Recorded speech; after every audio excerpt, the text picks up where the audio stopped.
En esta siguiente clase vamos a empezar viendo sobre el número atómico, la masa atómica y el número de masa. ¿Sí? Primero vamos a tener esta introducción. Puesto que todos los átomos pertenecen a algún elemento químico, es necesario establecer criterios para identificarlos, por lo cual se introducen algunos conceptos relativos al átomo. ¿Sí? Aquí les hace mención, por ejemplo, del orden en cómo está la tabla periódica. Si ustedes ven la tabla periódica, pues nada más vamos a ver ciertos símbolos, nombres y números y vamos a decir, no, pues, ¿qué es eso? ¿Sí? Entonces, como habíamos visto anteriormente, en la parte de... Si ustedes tienen el cuadrito de algún elemento donde viene el símbolo químico, el nombre del elemento químico, la masa atómica, el número atómico, va a estar presente según el elemento en cómo esté clasificado en la tabla. Entonces ya habíamos visto que el número atómico iba a ser el número que iba a estar en la parte superior, y va a ser el que va a determinar qué posición en la tabla periódica va a tener ese elemento. ¿Sí? Cuando ustedes vean algún ejercicio de química, va a estar representado el número atómico como la letra Z, ¿sí? O sea, les van a poner, por ejemplo, Z1 y les va a aparecer qué elemento es. Y esto va a determinar la identidad de un átomo. Representa el número de protones localizados en el núcleo, eso ya lo habíamos visto anteriormente. Si habíamos mencionado que el número de protones es igual al número atómico. Y su valor determina muchas de las propiedades físicas y químicas de un átomo.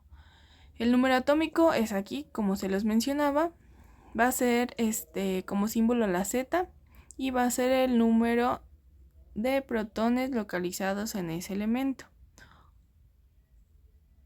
Y después tenemos la masa atómica, que si se acuerdan en el mismo cuadrito del elemento va a estar por lo general en la parte inferior del elemento o en la esquina superior derecha. También les puede venir como la masa atómica. Va a ser el número más grande, el que va a venir como con decimales, punto y tantos, el que va a ser la masa atómica.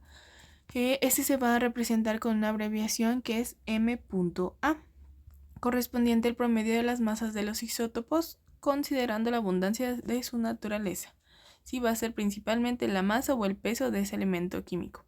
La masa atómica de un elemento en la tabla periódica no es un número entero, como se los mencioné, siempre va a ser, por ejemplo, 22.324 y así va a ir siendo sucesivamente, no va a ser un número entero o un número solo, siempre va a tener números después de un punto y puede expresarse de esta manera. Masa atómica o M.A es igual a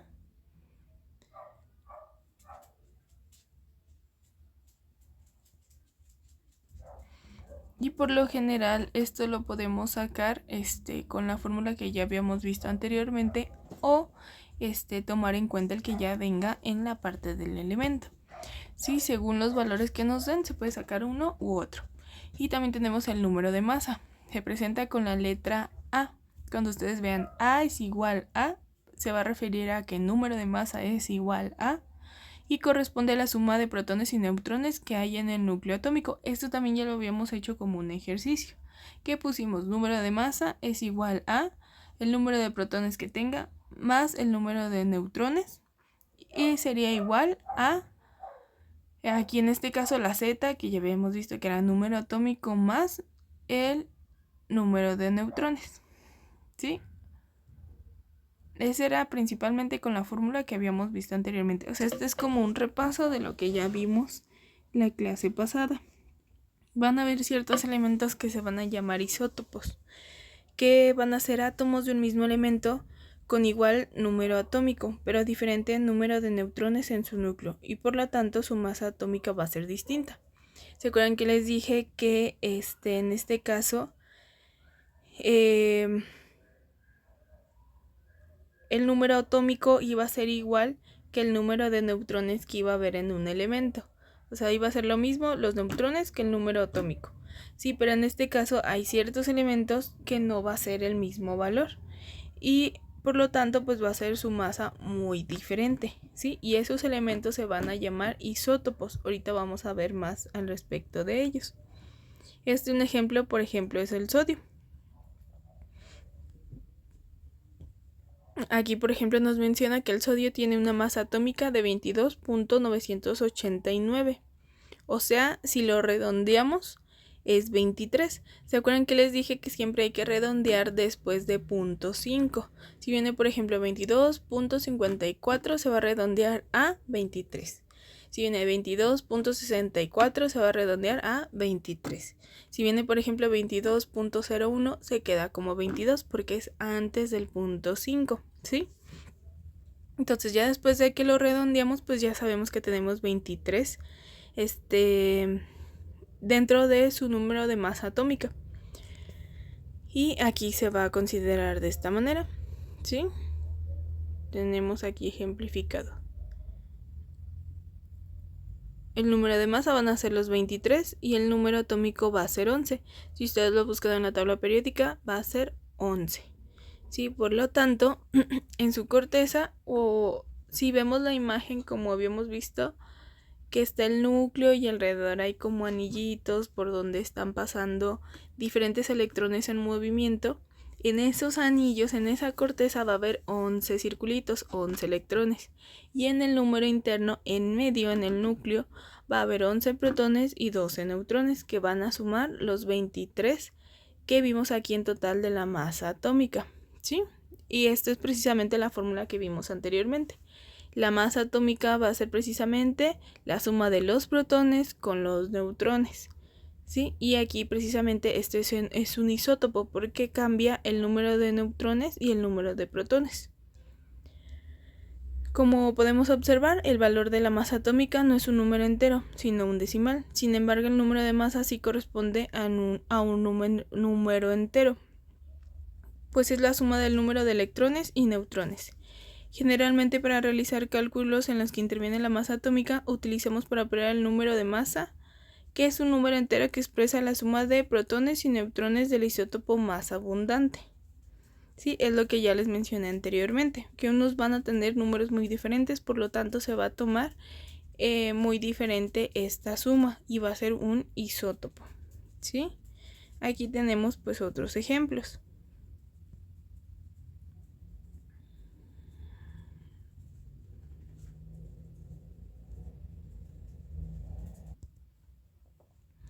¿Sí? Entonces, como ya lo mencionamos, contrario a lo que muchos científicos nos habían dicho, que el número va a ser igual de protones como de neutrones, va a haber unos que no va a ser esa misma regla, ¿sí?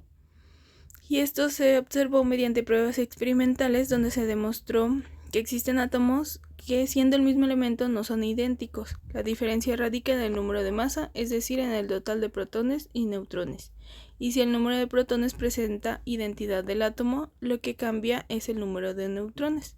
A estos átomos se le llama isótopos. Es lo que ya vimos anteriormente, ¿sí? Son átomos de un mismo elemento con igual número de protones, pero diferente número de neutrones. Si es así, les pregunto, por ejemplo, en el examen, ¿qué es un isótopo? Es precisamente esto. Son átomos de un mismo elemento con igual número de protones, pero diferente número de neutrones, ¿sí? Y por lo tanto nos va a dar un diferente número de masa. Para identificar un isótopo se describe el nombre o símbolo de elemento seguido del número de masa. Un caso particular de isótopos son los del hidrógeno, que recibe el nombre de hidrógeno, deuterio y titrio, respectivamente. Y como se puede observar en esta figura, la variación radica en el número de neutrones. A los isótopos de hidrógeno se les asigna diferente nombre según la variación del número de neutrones. Sí, por ejemplo, cuando tiene uno nada más, pues sería hidrógeno, como lo encontramos en la tabla periódica. Cuando tiene, por ejemplo, un número de protón, un número de electrón y uno de neutrón, se le considera como deuterio. Si se fijan en el primero, como viene tal cual de manera natural en la tabla periódica, no hay un número en la parte de los neutrones. Pero dentro de un deuterio, cuando ya encontramos un número de neutrón, ahora sí se suma 1. Y cuando ya llega a haber 2 neutrones, igual ya no es de manera neutra, ya no es que exista 0, sino ya hay 2, se llama un tritio. ¿Sí? Y aquí, por ejemplo, les ponen otros ejercicios.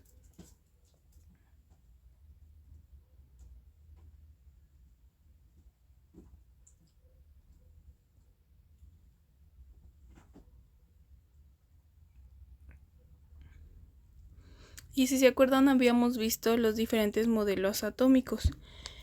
Aquí retomando el modelo atómico de Bohr. En 1913, el físico Niels Bohr desarrolló un modelo atómico abordando las consideraciones de la física cuántica e incluyendo restricciones al modelo de Rutherford, que lo vimos anteriormente, y su modelo planetario. Niels Bohr fue galardonado en 1922 con el Premio Nobel de la Física por su investigación acerca de las estructuras de los átomos y la radiación que emana de ellos. La hipótesis de Bohr establece los siguientes postulados. El átomo tiene un núcleo central diminuto cargado positivamente. ¿Sí? Eso ya lo habíamos visto también anteriormente.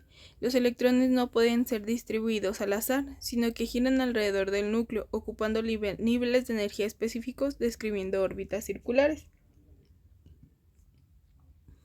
Aquí, por ejemplo, si se acuerdan, uno de sus compañeros había mencionado que hay una teoría que dice que si los electrones llegan a estar en posiciones diferentes o a ir demasiado rápido o a juntarse entre sí, puede ocasionar incluso una explosión o hacer pues reacciones químicas muy fuertes. Los electrones pueden alcanzar niveles de energía más altos por la absorción de cantidades fijas de energía. Sí, como tal, habíamos visto que el átomo como tal maneja niveles de energía positivos y negativos dentro de su núcleo, y cada nivel de energía se les asigna un número entero positivo al que se le denominó cuántico principal, o n, en el cual solo podían contener un determinado número de electrones de acuerdo a la fórmula 2n al cuadrado. ¿Sí? Sí, aquí por ejemplo, les pone una imagen que les dice que en el núcleo hay como si fueran circunferencias. Es muy parecido como un sistema planetario. El medio sería como si estuviera el Sol, que es la parte de energía más fuerte, y alrededor serían como los planetas girando entre sí. Pero en este caso el medio es el átomo y alrededor son los electrones, ¿sí? Que van a estar girando alrededor de él con igual carga positiva o negativa de energía.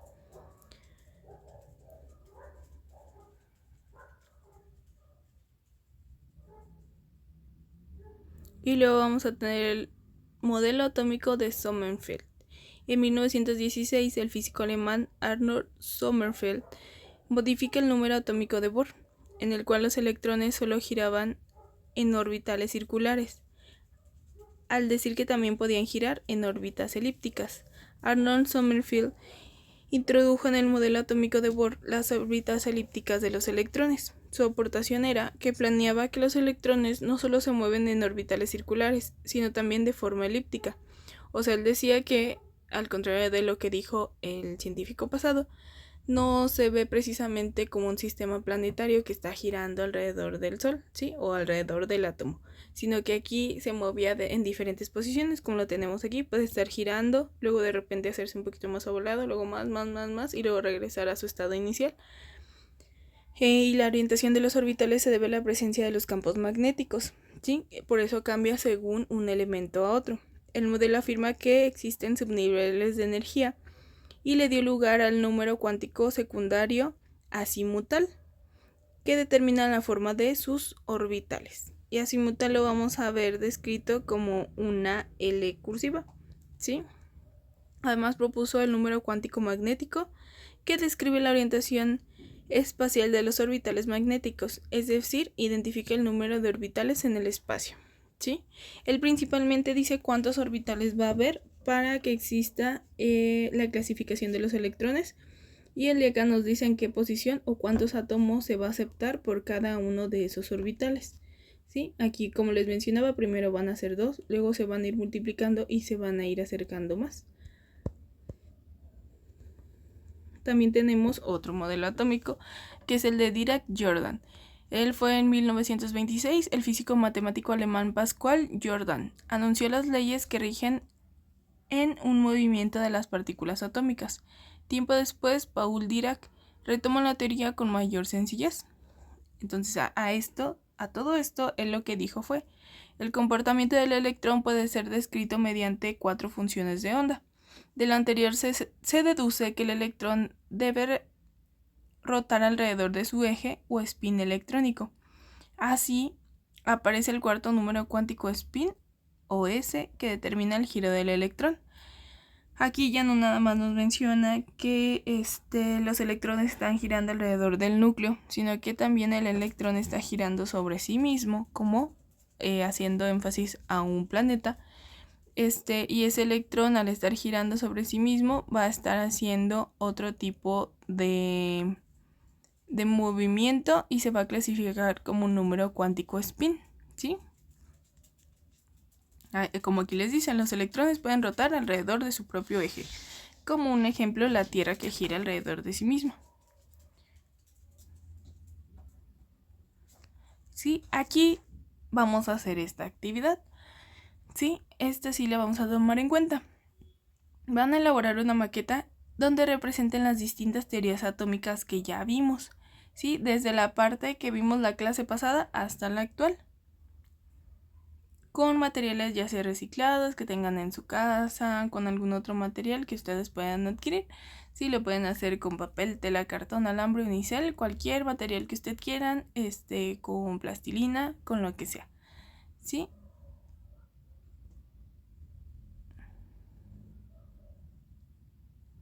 Sí, aquí por ejemplo les menciona que lo pueden hacer en equipos, pero como nada más van los días sábados, pues de preferencia lo van a hacer de manera personal. Van a elaborar, como ya les dije, los modelos atómicos con material reciclado y lo van a presentar en orden cronológico y con un pequeño resumen de lo más importante de esa aportación. ¿Sí? Por ejemplo, aquí lo que habíamos visto. Pueden, por ejemplo, en el modelo de Bohr poner este modelito que teníamos aquí. Lo hacen ya sea con plastilina, con algo. Lo pueden hacer chiquito, también no lo tienen que llevar tan grande. ¿Sí? Nada más que lo representen de esa manera y ponen una como breve explicación de lo que había dicho este científico acerca del átomo. Luego, por ejemplo, van a poner el de Sommerfeld. Por ejemplo, pues decía los de las órbitas. Pueden representarlo de esta manera. Igual lo pueden hacer con plastilina, con unicel, dibujado, como ustedes quieran, según su creatividad.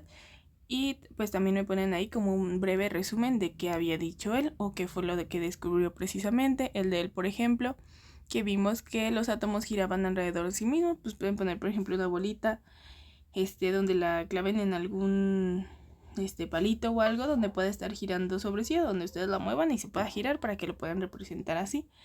Y pues igual hacen su breve introducción abajo, ¿sí? O sea, de cada uno pues me pueden poner a lo mejor un papel cascarón o una base que ustedes tengan y lo dividen en el número de modelos atómicos que vimos. Y de ahí pues van a hacer una pequeña representación de cada uno, ¿sí? En orden cronológico. Y para recordarles, pues los otros que habíamos visto son los de acá. Déjenme regreso. Acá. Pueden buscar el modelo atómico de él. Igual habíamos visto de manera resumida qué fue lo que aportó él. Igual lo representan. El de él, por ejemplo, también lo pueden poner de esta manera, como lo teníamos en la imagen, o pueden investigar o buscarlo como lo pueden hacer ustedes más fácil. Él también pues lo expresaba de esta manera, igual que lo puedan ejemplificar. El de él, por ejemplo, que era el modelo de pasas, que ya lo habíamos visto, o el de gelatina de pasas, también lo pueden hacer de esta manera, con plastilina o algo. Y acá pues era el que vimos de Dalton, que fue principalmente el que dijo que había un átomo de manera general. Entonces ahí pues pueden poner una caniquita, un unicel circular pintado y pues nada más ponerle que él fue el que habló primeramente del átomo, ¿sí? Y ahí le ponen pues quién lo dijo, en qué fecha y el resumen pequeño, ¿sí? Y ponen el ejemplo del modelo atómico que hicieron. Sí, digo, si tienen alguna duda, lo pueden buscar, una manera más sencilla de hacerlo, o si esto se les hace muy difícil, busquen algo más fácil para que lo puedan ejemplificar así. Sí, entonces eso es lo que van a hacer para esta clase y van a llevar su maqueta pues la siguiente clase para poderlo revisar. Sí, eso va a contar como tarea, o sea que va a valer 2 puntos de su calificación. Ya saben que sí cuenta mucho sus actividades, entonces trátenlo de hacer para podérselos revisar. Y cualquier duda pues me pueden decir. Los veo en la siguiente semana.